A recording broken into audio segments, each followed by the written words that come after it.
Top quality और consistent performance के लिए सिर्फ सिल्वर पंप्स। टॉप क्वालिटी और कंसिस्टेंट परफॉर्मेंस के लिए सिर्फ सिल्वर पंप्स, नाम याद रखना।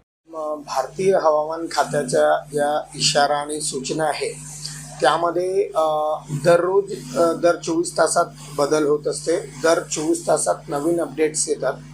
आजचं जसं अपडेट आलेलं आहे त्यामध्ये गोंदिया जिल्हा हा सामान्य परिस्थितीचा इशारा त्यांनी दिलेला आहे। उलट आपल्या बाजूच्या चंद्रपूर आणि गडचिरोली जिल्ह्यात येलो अलर्ट त्यांनी दाखवलेला आहे आणि या येलो अलर्टमुळे गडचिरोली आणि चंद्रपूर जिल्ह्याचा जो तापमान आहे त्यामध्ये थोडंफार घट होण्याची शक्यता आहे, कारण की 30 ते 40 किलोमीटर प्रति आवर्स हा वारा वाहतो, गस्टी विंड्स असतात, तर त्यामुळे तापमानात गोंदिया जिल्ह्यातील त्याचा थोडाफार प्रभाव पडण्याची शक्यता आहे।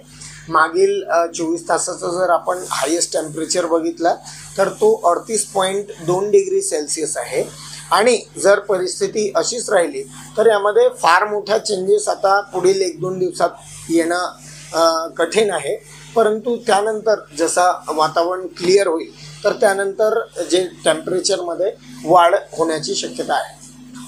नाही, जसं मी तुम्हाला सांगितलं आहे की आज जे आपल्याकडे वॉर्निंग आहे त्यामध्ये कुठली वॉर्निंग आज गोंदिया जिल्ह्याला नाही, परंतु गोंदिया जिल्ह्याचे जे शेजारी जिल्हे आहेत चंद्रपूर आणि गडचिरोली या जिल्ह्यामध्ये म्हणजे 1-2 ठिकाणी म्हणजे ढगाळ वातावरण आणि बाकीच्या गोष्टी दिलेल्या आहेत की तिथं थोडंफार पाणी काही ठिकाणी येऊ शकते, तर त्यामुळे त्याचा थोडाफार प्रभाव मे बी आपल्या जिल्ह्यात होऊ शकतो। मागे पुढच्या 1-2 दिवसात तर अशी शक्यता दिसत नाही, कारण की दररोज आता आपल्या जे विदर्भ आहे, विदर्भाच्या आजूबाजूच्या जे जिल्ह्यात आहे त्यामध्ये अनेक जिल्ह्यात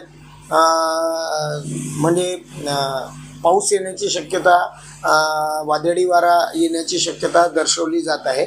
त्यामुळे या आठवड्यात तर असे चिन्ह दिसत नाही, परंतु जशी ही परिस्थिती सामान्य होईल इतर जिल्ह्यात निश्चितच तापमानमध्ये वाढ होणार आहे।